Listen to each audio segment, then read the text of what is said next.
People deluded, I'm back again. Come on, Ian. Come on. Thank you very much for that, Ian Wright. People deluded, I'm back again. I'm joined by Jess, aka She Knows Arsenal. Can't imagine you don't know about her. She's been on my platform for a minute and she does a great job on her own platform. How you doing, Auntie? It's been a while. I'm good.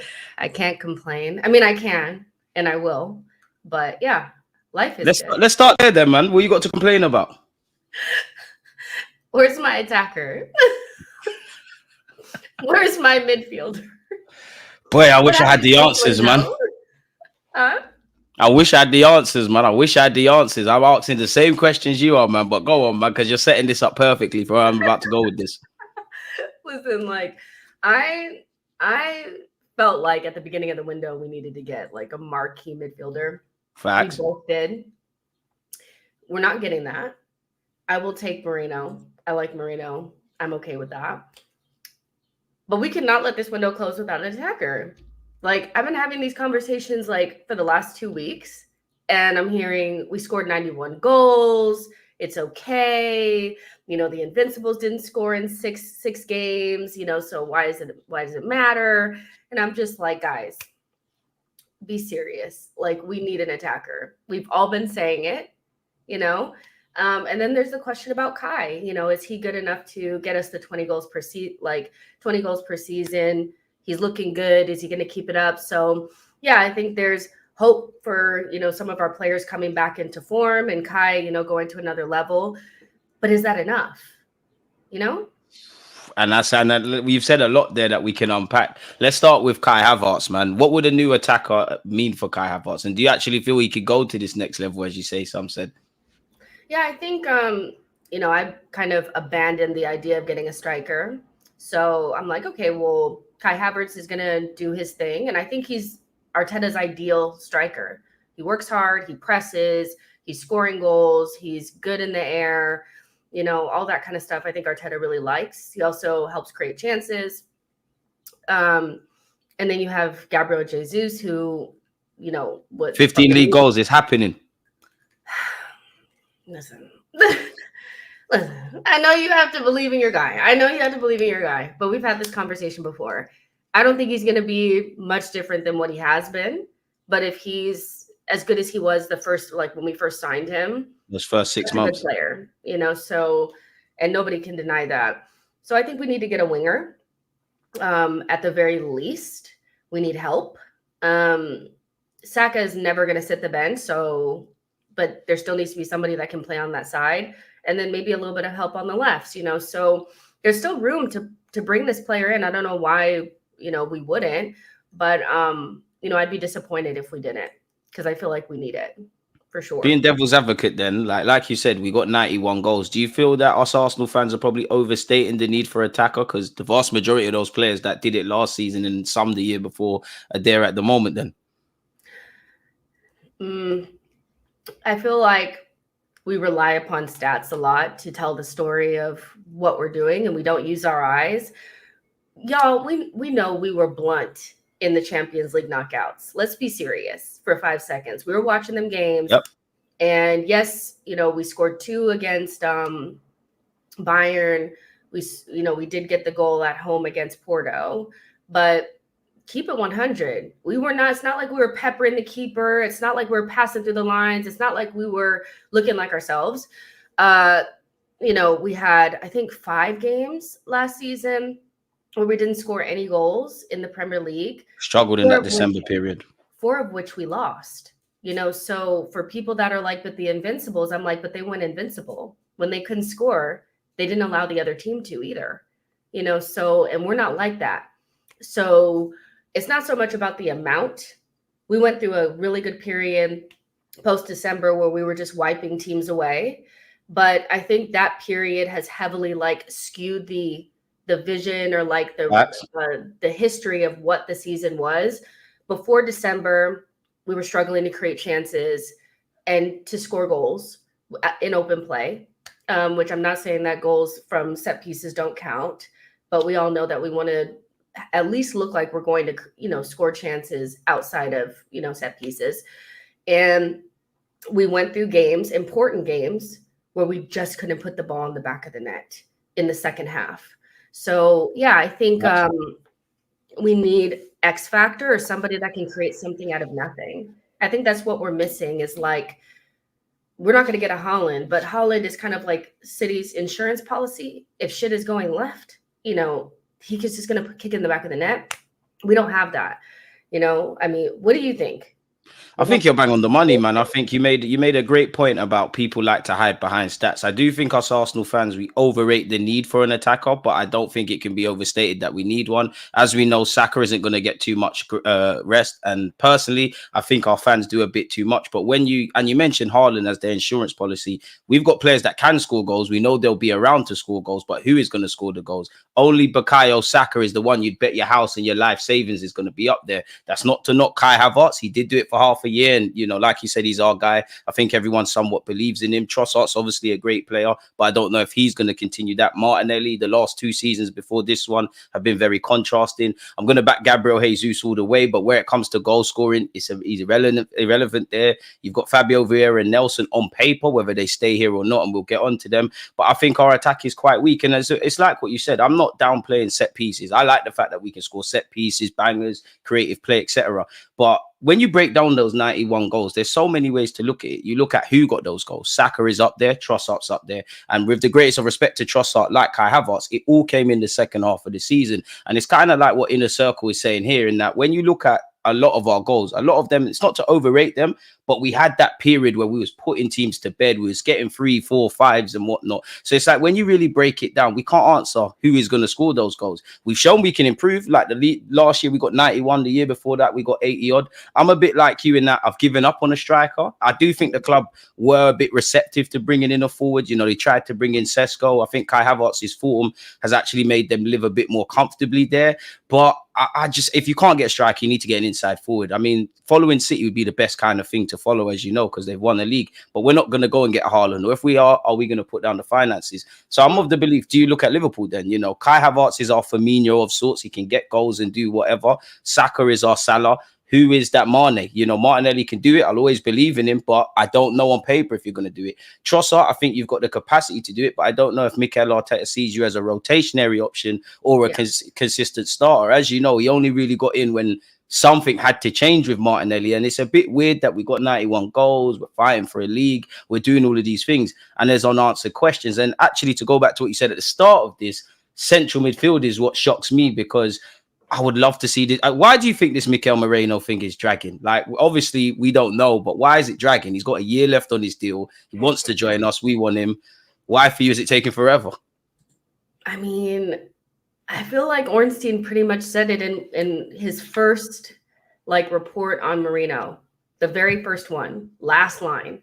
It said Arsenal would likely need a sale either before or after. They said that about Smith Rowe, man, and now it's shifting towards Eddie if that's the case. Yeah, and I'm just I know that we are kind of very basic when we think it's okay, well, if we get if we sell an attacker, then we get an attacker. I don't know if it's that simple. I feel like Eddie does kind of need to be 1 foot out the door at the very least in order for Merino to come in. I think we are very much 1 in, 1 out, but I don't think it's as cut and dry as attacker, midfielder. And that throws kind of it kind of doesn't show any sort of clarity on if we're going to get an attacker or not. But I think Merino needs his will be both of those will be wrapped up at the same time. Merino will get done, and then all of a sudden Eddie will be gone.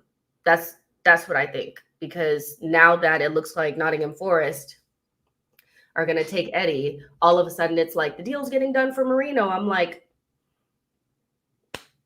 okay, so 1 in, 1 out then. Like, we're really like 1 in, 1 out. Like, it's really serious. So, yeah, but Merino, like, we've spoken about the midfield a lot. Yes, we have at length. Probably almost every live stream we've done. Yeah, like my one of my really good friends, like she's kind of like the opposite of me. She's like, just get the attackers. And I'm like, I know that, like I get that, but like genuinely we are like struggling in midfield. It doesn't feel like it doesn't look like it, but we are. It's never really super balanced. There's always somebody doing a job, which I don't think we should be doing at this stage. Everybody should be playing in the right position, feeling comfy. I'm just gonna say it. I don't like Rice in the 8. I don't. Like, why? I'm not gonna hold you. I don't like. Let us know why. Huh? Let us know why in that regards, man. The people want to know. The short version is because he did score a lot of goals and get assists last season on top of what Declan Rice is about. That's because Declan Rice is a top quality player. You could probably put him in the goal and he could do a job. Like he's good. But when it comes to like the finesse that you need and those like kind of like, you know, the tight areas on the left, threading that ball into Martinelli. I felt like against Wolves, you had 2 people that wanted to be high, but nobody wanted to create. Nobody wanted to drop in and like actually create the chance to let somebody to run onto it. It's hard to, it's like, it's working, but it's not perfect. And I kind of am over it now. Like, can we just put him back at the 6 and buy a left center mid? I don't think you're alone. I don't think you're alone with that, man. I'm a bit different in that I actually want Declan Rice to learn how to play this 8 row. I want him to lock it down. And at the end of the day, that's what Arteta wants. But then I'm with you in that this guy played for England, made over 200 occasions for West Ham appearances. Did all of these things. That's him to a T. He is someone who breaks down plays, a box-to-box guy kind of guy. Let him do that. And I think with Moreno signing, you'd imagine Declan Rice goes over to the right. And I agree with what you're saying about central midfield. I think when you look on it, you know, Declan Rice, Jorginho, Partey, assuming the Moreno deal happens, those are some good options in their kind of peak to late ages of their career.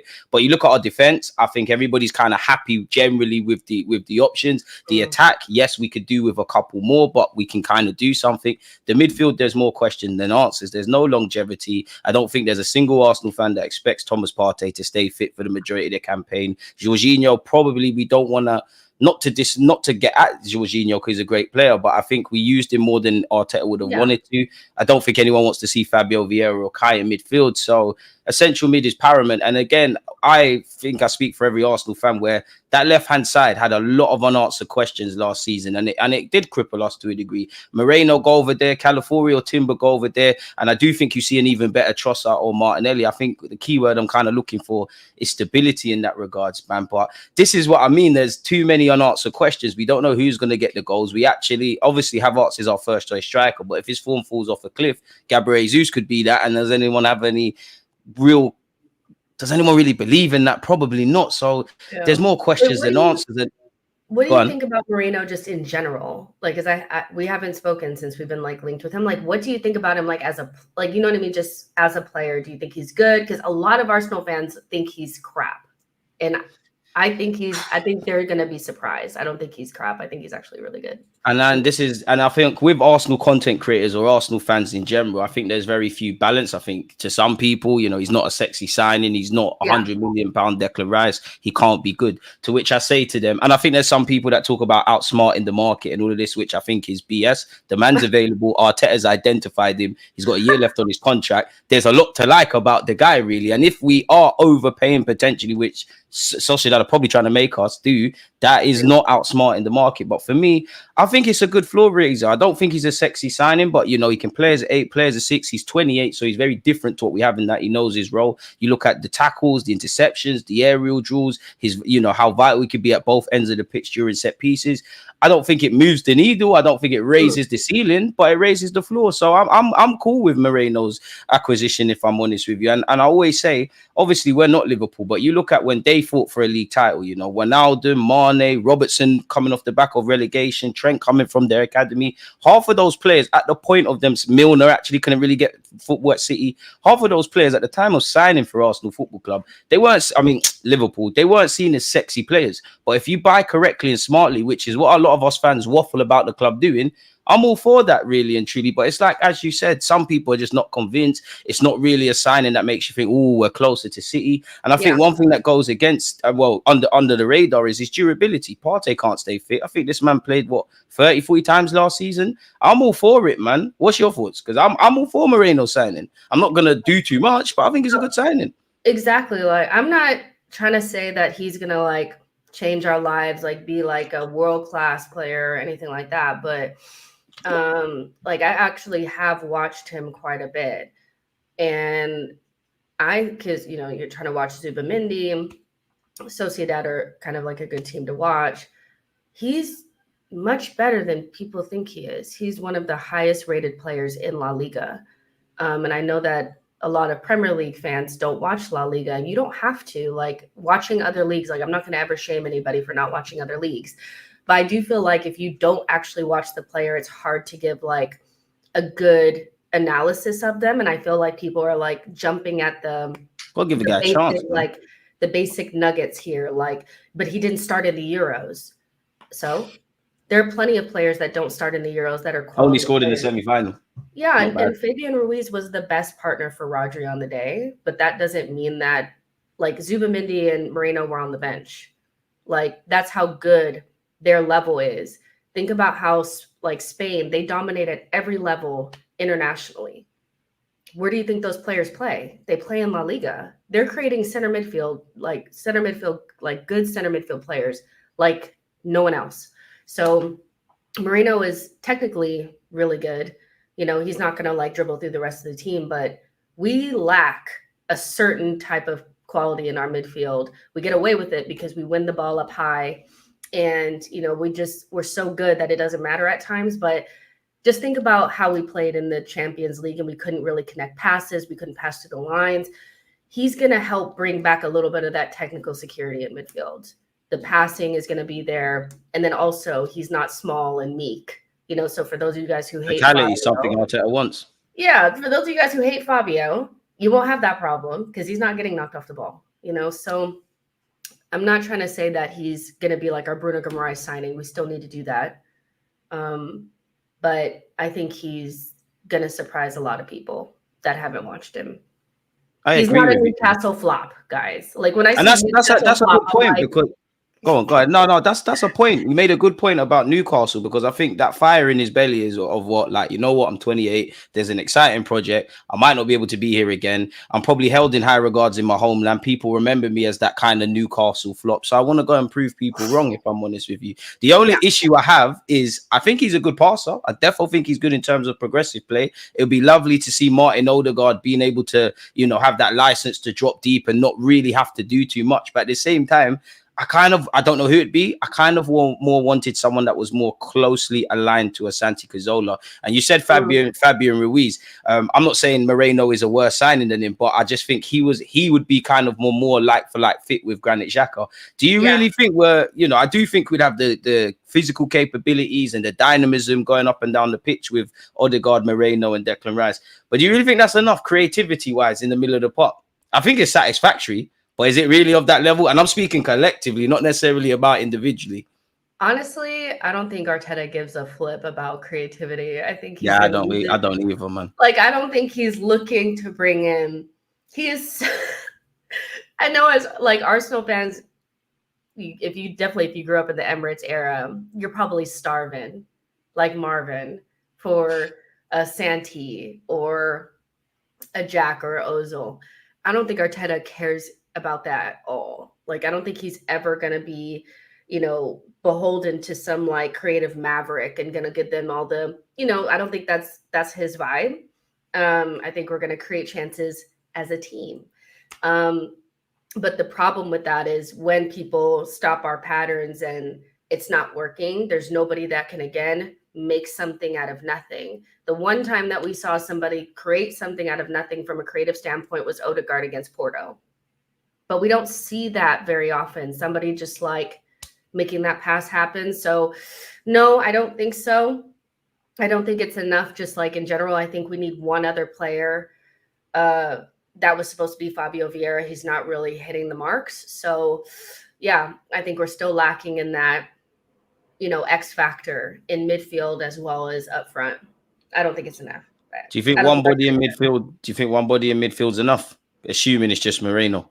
Hell no. If it was up to me, I would have got 2 midfielders. Like I would have got 2 midfielders, period, point blank. Like, but this is Arsenal. We gotta kind of crawl to the finish line. I don't know. We're getting 1 midfielder, Right. We're kicking the can down the road. I know that because you can't get rid of Thomas Partey. So if you can't get rid of him, it's difficult to bring in more than one. So yeah, it's tough. I really wish we could have done 2, but I'll take 1.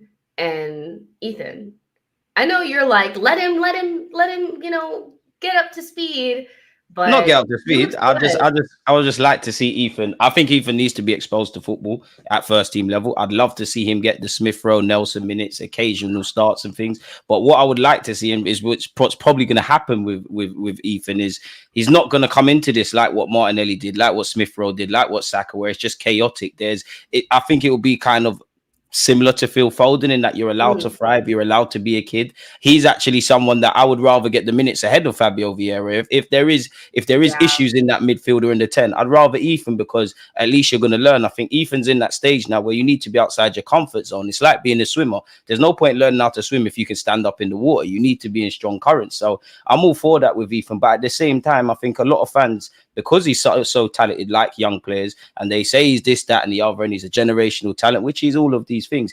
10 games, you don't know what you're going to get from him. Technically, he's there. It's all the speed of thought. It's all the physicality. People are not going to hear he's young, give him time, where we've got 10 games and City have won the last 9 and we've won 6 and drawn 2 and whatever have you. So I would like us to take time. I am quite confident with Ethan getting a squad place because I think in the short to long term, there's minutes from out wide. Long term, I think we all know he's a 10 or an 8. So I'd love to see that. And I'm agreeing with you in that I would have loved 2 central midfielders. I think me and you are probably a bit naive to probably expect 2 central midfielders on top of the options we've got. Maybe we get 2 next summer because I don't know if Partey or Jorginho will both leave, if either will stay or whatever happens there. But I think it's just a case of complementing the side. And it brings me to the next thing, because some people are, as much as you said, you don't want to see Declan Rice as an 8 and many people want to see him as a 6. There are some comments in the chat. Can I find one? Some people saying where is it?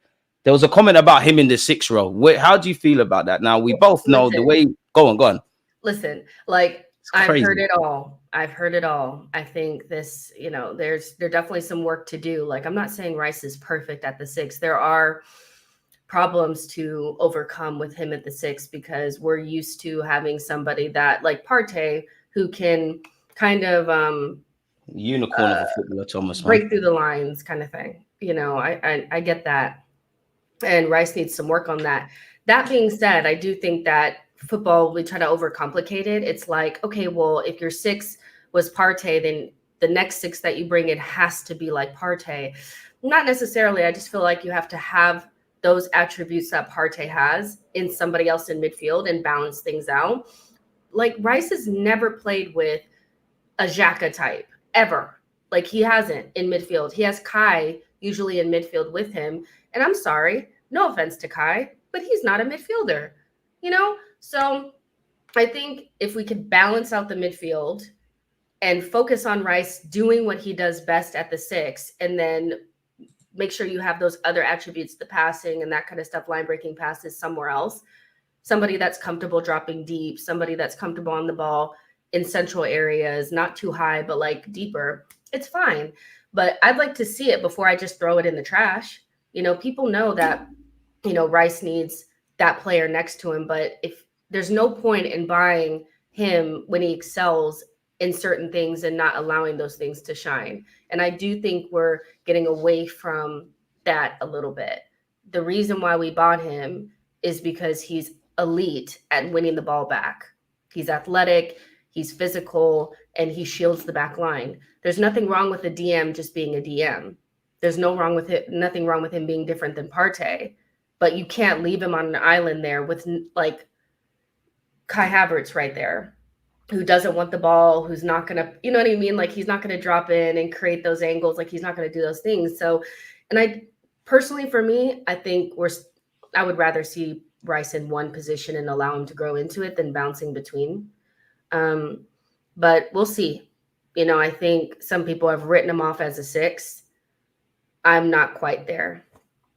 I mean, if they write him off as an 8 or a 6, then he might as well not play, man. I think for me personally, I want him to learn how to be that 8 role. I dream of a world where we have a couple of multifunctional midfielders that you don't have to. I'm not saying 1 week you're a 6, the next minute you're an 8, but you have it under lock and key. And regardless of what me, you, or anyone in the comments feel, Mikel Arteta is playing him in that 8 role. And I do think above everything, it's a culture shock for Declan Rice. Even if he was playing that like for like role in that 6 as he was doing at West Ham, we're on the front, respectfully to West Ham, we're on the front foot a lot more. It's not all men's to the pump in the trenches kind of thing. So I do think it's been a bit of a culture shock, the time he has on the ball. I think naturally as well, as much as I agree with you in that he can improve, he can be on the front foot more. I think there's times where the pass is on and it's not that he can't do it. He's like safety first.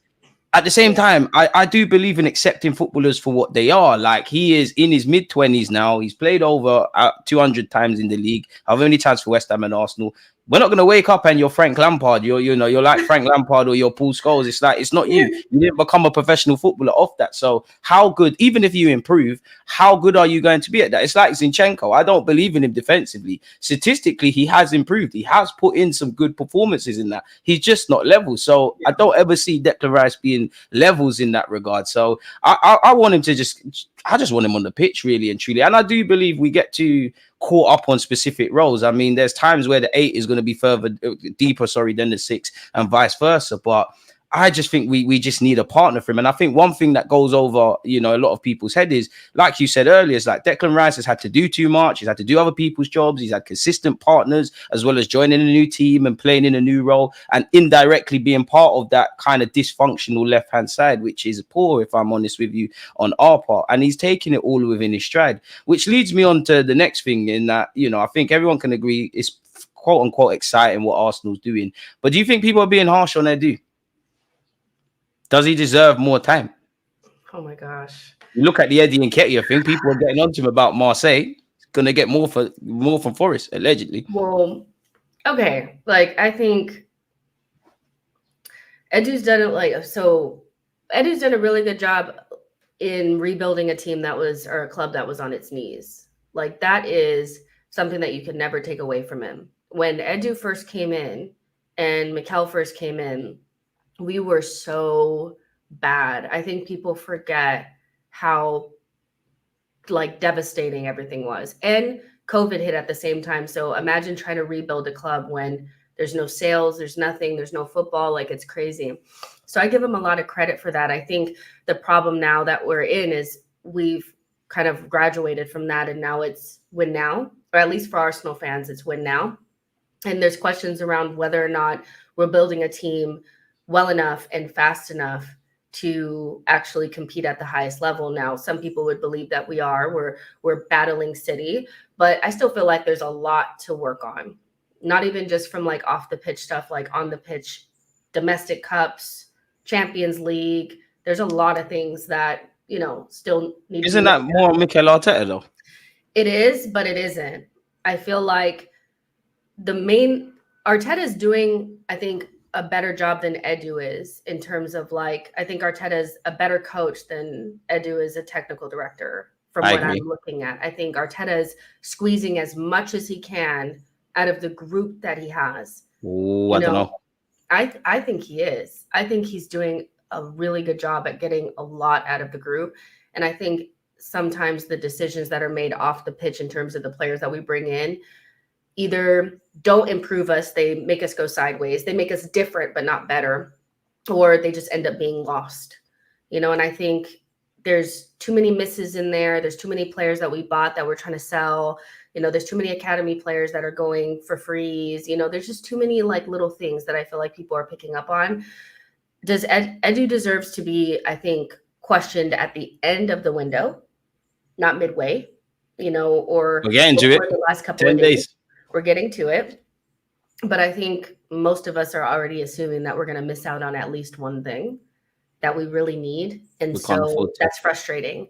Edu is, you know, I think he's done a good job, but like if I had to give him a grade, I'd give him like a B minus, you know, in totality of like the years that he's been here. I don't know. What do you think? Like, I feel like sometimes I feel like I'm being harsh, but then other times I'm like, did nobody ask you to do some of the shit you did?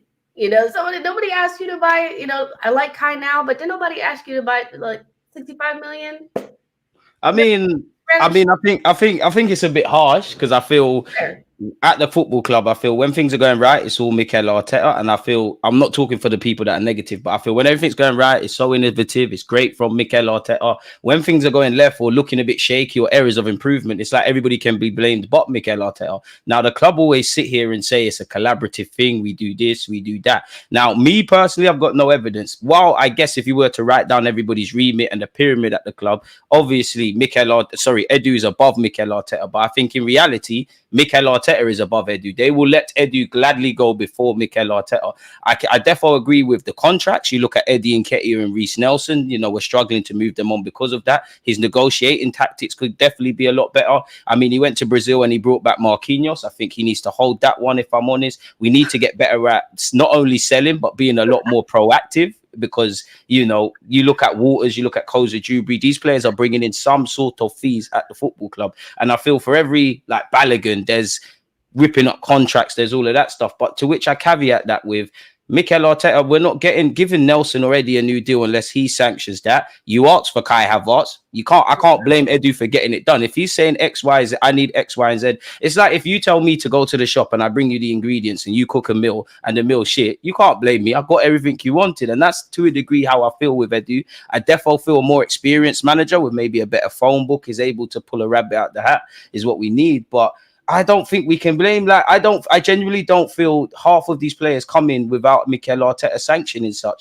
Now, there is a reality where Arteta is asking for X and they're bringing an alternative, but Fabio Vieira is not at this club without him. Tavares is not at this club without Arteta say so. Lokonga doesn't arrive without his say so. Initially giving Tierney that upgraded deal without his say so. Many people probably even had concerns about bringing in Kai Havertz, which Edu could have had. Now, Mikel Arteta won that. When we brought in David Raya, there was probably no need for fans to think to bring in David Raya. Rightly so. And it worked with Arteta wanting him. But he got everything he needed. So I think we can be very harsh on Edu. But I agree in that, you know, I'll reserve real judgment on him. I think Mikel Arteta has done more than Edu, but at the same time, I just feel everybody has to share the W's and L's. And I think for Edu, we need to get better at selling realistically, and we need to probably get better at contracts. You know, you look at Mikel Merino, we've been speaking about. He's got a year left on his deal. Like, this shouldn't be taking. Obviously, it's easy for me to sit here and say this, but it shouldn't be taking this long. We shouldn't be getting to the 35, 40 million pound mark, if I'm honest with you. And I feel one luxury I'll give Edu is, we can see if Mikel Arteta is doing something right or wrong. We've got eyes. We're watching football. The same with the players. We don't know. Edu might be sitting here and saying, I want to bring you X, Y, and Z. Like, I want to bring you Vinicius Jr. Arteta, it's exaggeration, but Arteta could say, forget that. So I do think, including myself, because I'm incredibly harsh on Edu. But, you know, at the same time, I can't get onto you and not give you your praise, because Saliba, Martinelli, Odegaard, Saka, at the time, Ramsdale, half of these guys have had great seasons and we've not had that contract stuff. So it's a bit of a techie one. I think we're harsh. I think, we need to understand that we don't know everything that's going on and the window isn't closed. But it would be a missed opportunity for me if we don't sign certain things. And Mikel Arteta and Edu have to hold it, really. It's like if you're all at grandma's house and all your cousins are there and someone breaks a vase, your grandma's not going to ask you who did it. Everybody's going to get slaps. Like, this is how I feel with Arsenal. I'm beyond that now, man. Yeah, I would say that, like, you know, this may come back to bite me in the ass because nothing is done yet. But I have been really consistent on we should not be selling players for less anymore. Like, I'm done with that. One thing I did want Edu to do is stand on business. And if we have a certain valuation, to stick on to that. I know that, you know, I've had people yelling at me for weeks. Damn. Nobody likes Eddie. Eddie is ass. Eddie's the worst player on the planet. He's championship. And as much as I don't think that he should be at Arsenal, I think that's totally just like ridiculous. If 65 million gets you Solanke, 25 to 30 million should get you an Eddie Nketiah. And Marseille were playing games. I don't know why people were acting like they weren't. They were playing games. We don't know what they really offered because they're offering loans with options, with obligations. They don't want to pay a lot up front, whatever. They offered 17 million up like first. So if Edu is able to get 30 million from Nottingham They Forest, got big money for my guy Smith Rowe as well. Yeah. It kills me to say it. Yeah, for Nketiah, then I feel like we're moving in the right direction. There's still things to, but I'm tired of caving. I'm so tired of caving and just like giving away players that just because the fans don't like them doesn't mean that they don't have value to somebody else. And I think 30 million would represent a really good fee for Nketiah. And so I'm hoping we get it. But listen, they wanted my head on a spike. So I need this to go through, Edu. I need this to go through. I need this to go through, buddy. I wanted to ask you as well, yeah. Obviously, Smith Rowe, Nelson, and Nketiah. You could say Fabio Vieira because it's nothing's happened, but he's been linked with a move away, right? Yeah, Obviously, those players were on the peripheral. So on one hand, I think even if they all stayed at the club, we needed a striker or a winger or an attacker. Let's just say attacker. We needed that minimum. But considering Smith Rowe's obviously gone, Eddie's gone, Nelson, we don't know what's going on. Surely we bring in an attacker. And I guess the question I'm looking to ask you with is, are we stronger than we was last season? I mean, so glass half full if you want to do positive poly bullshit. Yeah, because Martinelli is ready to go and Jesus like a new signing and Calafiori's going to do this and that and Timber's back. Yeah. Everybody's a year older and a year wiser. Yeah, but on paper, no. We need a midfielder and we need an attacker. I'm sorry. We just need it. So if I was a City fan, which I don't think they care about us that much, if I'm honest, but let's just say I'm a City fan and I'm looking around at who could possibly, hurt us this season trying to win the title. I'm looking at Arsenal and I'm like, well, shit, they haven't really changed. So what is there to be worried about? They haven't bought an attacker. Nothing's really changed. They brought back Gundogan as well, man. I wanted at my club, man. Yeah, what could a left back do? What could a left back do to us? So no, I don't think we're really better than last season. If we are, it's marginal. We need signings. And even with the signings that we think we're going to get with Merino, who I like, I still don't feel like he's going to have the impact of like the marquee signing that we felt like we should have got. And I feel like the attacker that we should have been getting this summer too should have been a game changer, X factor. And I'm wondering Mr. Nico Williams. Yeah, I'm like, what are we like? I don't even know who we could get, but I'm scared at some of the people that are being suggested. Such as? Is this it? I mean, this is harsh probably, but the Sanes and the Comans and the Chiesas, like, they're good and they'll make it like they're better than what we have. But like, bruh, I was hoping for like a Nico Williams or, and somebody without somebody else's stink on them. Like, I'm sorry, Barcelona stink, Chelsea stink. Like, I don't want that because you have to rehabilitate them players when they come. We did that with Havertz, though. We did that to a degree with Odegaard. I don't want to do it anymore. No, Real Madrid leftovers. I'm taking that every day of the week. I got to be devil's advocate. Real Madrid leftover every day of the week. So you're saying you want Dani Ceballos back? Not Dani Ceballos. You know what I mean. Obviously, not Vasquez, not them guys, not those guys. At this point, I'll take Diaz from Madrid if he's stupid enough to want to leave Real Madrid. That's the pinnacle of football. Absolutely. Like he's really good. Arda Güler on a loan. Nah, fuck the loans now, man. I can't lie to you. Like, that's where I'm different. I'm not trying to develop people. I know it worked with us with Odegaard, but unless there's an option to buy or an obligation, forget all of that. We're not a development farm, like respectfully to Brighton. Like, forget that. And I agree with you in that, obviously, you know, if we sign Coleman, Sane, Chiesa, they've all got their own different concerns, but it does feel like at best, at the moment, we're going to complement the side. We're going to, you know, bolster the squad depth. Maybe in hindsight, we'll praise it. But in terms of just being an ignorant fan, there isn't anything that I think, well, the level's been raised. Now, I believe in Calafiori, between him and Timber, you know, hopefully they can lock down the left-hand side. Moreno's decent. And at the end of the day, you know, if they go and do the job, me and you could have very different conversations a month or two from now. But at the moment, it does feel like, not that we've shot ourselves in the foot, but it feels like we just get close enough, and then it feels like we need to kick on, and we don't. And what annoys exactly, and what annoys me about that is the club isn't actually saying anything, but everyone can see we have a good season, we miss out on the title, you start hearing the war chesses, and we're going for this, and we're targeting players with X factor that. In the months that follow, you see what's going on, the market isn't closed, and then we repeat the same cycle. Now, again, football's won on the pitch. If spending big money was everything, Chelsea would be better than City at this moment. It's about doing things correctly, but it does feel like a missed opportunity, and it feels more. I mean, there's concrete evidence to suggest that we're not going to be complacent and we're going to compete again. And obviously, we've made several improvements, and Arteta definitely isn't going to rest on his laurels. But to a degree, I feel like when I look beyond that, it's more blind optimism from me. It's more, I hope Kai Havertz can do it for 30 of the 38 games. I hope Partey stays fit. I hope Martinelli and Trossard and Jesus.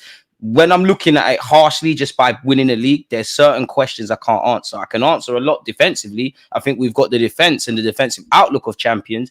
You take a couple of midfielders out, or a couple of people are not in good form, there's issues. A couple of players get injured. What's going on with our squad depth? Saka's not on it. What's going to happen? But hey, I wish I had an answer, man. What do you think of this question? Because we was talking about chance creation. Shout yourself, Josh. He said, do you guys feel that our fullbacks need to improve a lot with chance creation and assist to mitigate our clinical edge? I see White growing more in confidence up the field, getting involved in the final third play, which could be replicated at left back. I guess we have to evolve, and that is something. But no matter how much we're in a world of goalkeepers being good with their feet, strikers dropping into midfield, bro, the attacking players just need to do that. And I do think it's a case of bringing in better guys, man. But take that away, Jess. I'm like, Ben White could absolutely. Ben White could do better when he gets into the final third. I think he's improved, but I will always have nightmares of the Bayern game where you just easily should just put that ball in the back of the net. But equally, we have like this obsession with players doing things outside of what the natural position requires. Exactly. And like, I know people, Calafiori's gonna, as long as he defends well and can hook it across every once in a while, I'm kind of okay with that. I'm going to need those attacking players to do their job, period. If we're looking at our fullbacks like they're going to be the ones that are going to unlock the attack, they're going to be, cut the cameras. And this is where we're getting silly. And that's the thing with, even when we signed Zinchenko, and like, I won't diss Zinchenko beyond the obvious, because you did bring that inverted fullback stuff, etc., and we all know you can do it, but you still got to be able to defend, and you're a liability. And I think I speak for many Arsenal fans where we might expect Zinchenko to start against Aston Villa, but that's one of the battles that scares everyone. You're hoping Timber and Calafiori, or even Tomiyasu getting back fit, one of those three could be in contention for the Villa game. I mean, I can't not speak about stuff. We've gone over Sane, we've gone over Chiesa and all of them. Sterling is going to get linked with Arsenal Football Club. He's got a pass with Mikel Arteta. It seems like his days are numbered. Are you taking Raheem Sterling? Some say he's better than Martinelli. He is a proven winner, and he's experienced. Oh my gosh, this is what I'm talking about. Like, this is not it. Like, yeah, on paper, Sterling is better than nothing. We have Reece Nelson in the squad, so Sterling obviously comes straight in, and he would definitely add some depth. Like, I think Sterling is going through a really hard time, and I don't think what we've seen from him at Chelsea represents who he is as a player. That being said, I don't want any more players with Chelsea stink on them. They're like, they need therapy when they leave there. And I just don't feel like we have time for that. He's on like outrageous wages. We'd be giving him Chelsea was supposed to be his last big contract. We'd be giving him another.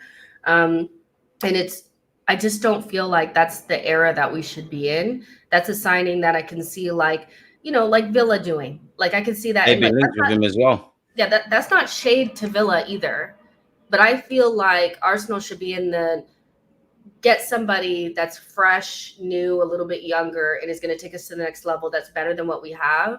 than somebody that's like, we know in a year or two is going to go off a physical cliff. We know that, you know, it just feels like we're going backwards with Sterling. But, you know, if you offered me Sterling or nothing on deadline day, I might say yes. On deadline day, and that's all we got left, and somebody's like Sterling or nothing, I might just have to take it. You mentioned young and fresh. What about Jadon Sancho? And you mentioned young and fresh. What about Jadon Sancho and Mudryk? Because could that be an angle? We might have to do that, saving people's career stuff. And you did mention deadline day. You know, they're younger. So you did try and get Mudryk. Sancho, no, because he doesn't solve the problem that we have with pace. I think I question his commitment level, fitness layer, like getting up to fitness and like, you know, training hard. I'm not sure that he would fit that with us. And he ain't Cristiano Ronaldo. So like, it's like some players you're okay with them not training hard and shit. Not you, buddy. I need you to run. But Mudryk, there's always like that little bit in the back of my head that's like, he would have been different for us. Like, of course, if he just came straight from, you know, whatever team he was at to us, like he would have been perfect. You know, Arteta would have known what to do. But again, I just have a feeling that his confidence is shot. You know, England hasn't treated him well as of yet. We'd be solving Chelsea's problems again. I do think Man United, like they always count on Man United and Arsenal to save them from themselves, Chelsea. And I just feel like, let's just not for once. They got like 12, 13 players training on the side that they're going to, you know, let's not solve that problem for them. Let's let Sterling and Mudryk and all of them bleed them of the wages for the year. Let's not solve the problem. For the year, they're probably on 8, 9, 10-year deals now, man. About 20 of those deals. No, I'm okay on that. Like, I would love us to, like, I feel like my ideal signing at this stage for the wing position might be like, as much as people, they're not going to take us to the next level. Convince Bakayoko to come. Convince Adingra to come. Somebody fresh. Brighton are gonna take us to the cleaners with my man, though, man. Listen, I'd just love Eze, but that's so unrealistic. I don't even want to bore you. He's like just somebody that that's not gonna need a therapy session when they get here. Or is not on crazy wages, you know, that something like that. You know, but I fear it's a Sane or Sterling on the deadline too. Do you know what? I'd more lean towards Sane, man. And I'm a big fan of Sterling. I just think Sane is more closely aligned to what I think we're missing. I think he's slightly more damaged goods. I think Sterling's one of those players in that I don't want to diss him because he's a Premier League winner, but I just think he's a low quality, high volume player that you can get a trick out. A bit like what I'd like us to do with Martinelli, you know, if you put the ball in behind 100 times for Raheem Sterling, he's going to go and get some goals. But it's like you said, he's going to be on big wages. We need you to deliver, which you, based on your past, you have delivered, but there's just too many unanswered questions. I'd rather go for a Doku type, a Bakayoko type, a kind of unearthed gem that we could work with. But I think that's the only thing we've got now. Clearly, the Pedro Netos, the Nico Williams, the Ezes, the more higher echelon players, we can't prize or there's no money for that. So then do you go and look and do some shopping where the Mudryks and Sanchos are, which we're not going to do that, or at this moment in time, we're not going to do that. So do you go for those young emerging talents? But the club might genuinely be sitting there and saying, do you know what? We have had the approach that if we can't sign anyone, we will sign no one. We technically have Nelson, who's still part of the squad. I don't agree with this, but we've got Gabriel Jesus. He might be able to stay fit and be utilized in that world. I don't think the club's complacent, but I think our complacency could end up killing us. I think we need to be a bit more harsher. And I just want the best of both worlds. Like in an ideal world, we've got that crazy number 9, and we've got Kai Havertz, them two fighting. We've got the wingers we want, as well as the existing options. But it's just not going to go that way. And the thing with Mudryk is, and again, I don't know you as a person, and I do think your luck would have been different at Arsenal, and there's got to be something as to why we wanted to buy you. I don't know for the mentality. I don't want to diss his mentality, people, but like you're soft. You need an arm around you. Like Madueke is getting more football than you. I don't think it's because of ability. It's because he genuinely believes in himself. Like, we're not a daycare center. If you want a hug, go and ask your mum or dad. We don't have time for that. We just need people that are with it, people that have an element of self-confidence. Now, of course, people lose their confidence. People need a vote of confidence, but you need to believe in yourself. You know, I've seen it with Raya. I've seen it with Odegaard. I've actually seen it with Benjamin White and Aaron Ramsdale, there's been numerous times where players weren't universally loved or they were in a tough bit of form and they've come out the other side. I don't know if Mudryk at Arsenal has the scope for that. Like I said, we're not Captain Saverho. I know Mikel Arteta did that with Kai, but even Kai's quite strong mentally, whatever people have to say about him. And I'm happy to see what he's doing, but we need a bit more, and it would be a missed opportunity. And a bit like in the last 2 seasons, for me personally, I feel before we look at City and how good they are and what they've done, it's what we haven't done in the transfer market or how we've kind of lost ourselves. You know, people can talk about 91 goals and all the points and things. I think everyone can see it's the fine margins now. It's the case of what if you got an extra 6 points off Aston Villa? What if that December period didn't happen? Now we can only deal with what's going on, man. Which leads me to ask you, yeah, do you think it's the season where Mikel Arteta has to deliver? I personally don't feel the club feel that way, but yeah, because we talk about him as this, that, and the third. We know the club don't feel that way. If they did, we'd be buying attackers and midfielders and would be desperate to make that team complete. You know, I think everybody's very, very comfortable. And I think they think best case scenario all the time that our rivals won't catch up to us. It's just going to be us in City. When Pep leaves, we'll be dominant and we'll ride off into the sunset. I think Arteta needs to deliver a trophy this season. My expectation is that we win a trophy. Like, what one? We've had I feel like at this stage, because beggars can't be choosers, I feel like I would take any fucking thing. Like, just give me a trophy. You know our fans, though, they're going to sit there and go, oh, it's only the FA Cup. Or, in fact, not even just our fans, the football world. But I don't really care about the football world. Like, I remember what it felt like celebrating that FA Cup, True that. Year. And I remember that more than the title races that we've had. Like, I could not care less about the title races that we did not win. Now, I know that the Premier League is the creme de la creme. It's what you want to win. It's the biggest trophy. That's what we need. We haven't won it. But I also feel like winning breeds winning. And I feel like this group has not won anything yet. And it's easier to win a cup competition than winning the Premier League against City. They are a machine. You have to be perfect.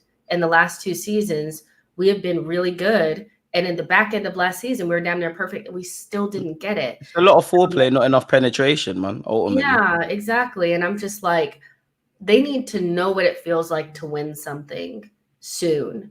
I think collectively, yeah. Yeah. And so if it comes down to, you know, finishing second again, but we won an FA Cup, as much as people are going to try to make it sound like it's the worst thing in the world, they'll be fine.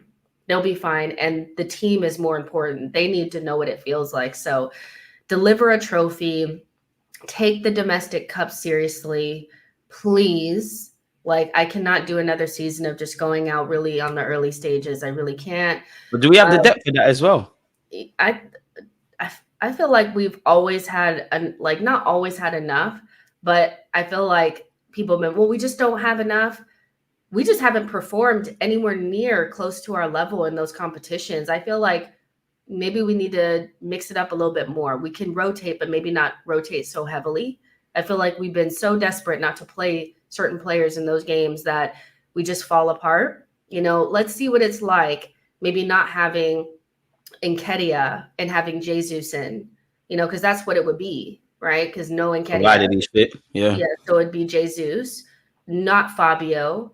Maybe it's Ethan, you know, maybe not Kai in midfield. It's Merino, you know, maybe just having those better players in there will help us be able to stay in those competitions. But yeah, I think we need to win a trophy, period. And I know people are going to say, well, you didn't win the Premier League if we don't win it. But I'm so sorry. Like, we just need to win something. Because there's no guarantee we're like City are far and clear the favorites for the Premier League.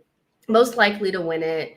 You know, they still have Pep. They still have a better team than us. Like, I'm sorry, but just banking on that just feels very risky at this stage. What do you think? I think you're bang on the money. I think, you know, and I'm not trying to be ageist here, but I do think there's a lot of older Arsenal fans who are just, top Reds as they refer to them as far as they're concerned, you don't win the Prem or the Champs, nobody cares. I do think there's a lot of younger Arsenal fans, more the Emirates era, who, because of the club, are glorified losers. Like, this is the best they've actually probably seen Arsenal Football Club, and they're so happy to finish second. I'm not really on this Mighty Ducks thing. As you said, 20 years from now, etched in history, you need to win stuff. Nobody cares. The history is painted by the winners. Now, we all know we won the FA Cup, and like United, we both finished 8th. History doesn't care. It just says whatever year you've won the FA Cup. I would love the league. I know people are going to kill me for this. I'm not going to say Mikel Arteta out if we don't win the league without context. Obviously, if there's still improvements, we run it close, and ultimately we shot ourselves in the foot. I definitely feel there should be questions. I think there should be questions now. I feel the question has gone a bit like what you said earlier, from this rebuild to can you lot deliver? And if nothing can happen, then questions need to be asked. And in a theoretical world, if there was someone that is closely aligned to Mikel Arteta that could get it over the line, then decisions have to be made. I do want to win the FA Cup. The Champions League would be it for me. I'd rather win the Champs than the Prem, but it's wishing on a star essentially. But silverware buys time, innit? Silverware allows you, and I don't think you can have it both ways. I don't think you can say Mikel Arteta is this, Arsenal are doing that, we're so amazing, we're doing all these things, and then not deliver success. I do feel people can be quite lazy in their analysis there. But that's what I think. But at the club, I don't know if they share the same way. I think they're happy with the process, with the progression. I definitely think the club want to win stuff, but I don't think they're not going to be. They're not as intense in their desires to do that as a fan. Before we get out of here, we have to talk about 2 of your players, innit? You knew we was going to save the best till last night. Smith Rowe's gone, but Mr. Fabio Vieira and Kivior, who wasn't in the match day squad. Are we still pretending that Kivior was good? They're still there, though. Yeah, just about. Kivior played as much. Kivior's got as much Prem minutes as me and you. Like, do we still have to pretend Kivior's good? I just want to know. I just want to know. Are we still pretending he's a baller? Emil Smith Rowe's going to do anything. Listen. Smith Rowe's a record signing at Fulham now, darling. So what's going on? You know what's so funny about that is that I know there were some of y'all that were hoping that he would, get Fulham against Man United. They're like, he's gonna kill him. I was gonna tweet you so heavily if he did that. Keyboard and we should have kept him. And he was. I was gonna be on to you if he done that. That's what I'm gonna say. He looked like a great sale. That's what I'll say. But nobody wants Kivior, man. No one wants damn goods. Yeah, I can't wait till you stop pretending Kivior's good. I can't wait. I dream of this world. Kivior. I feel like, he's out. He has to go. He wants to go. And he has to he ain't got a choice. Don't shape it like that. He ain't got a choice. It's not that he wants to go. We've got some real options now. You're gone. Go for multiple reasons. He's not going to get any playing time. I know people are like, well, what if? I'm like, that's not going to happen. We're not going to have all those people missing. It's just not going to happen. The minute that Tomiyasu can walk, don't jinx us though. It could. Zinchenko is already ahead of him in the pecking order, which is outrageous. If you can't get in front of Zinchenko, you have problems. Isn't he better than him, man? Huh? Zinchenko better than him. I don't have to lie about it no more. At doing one thing.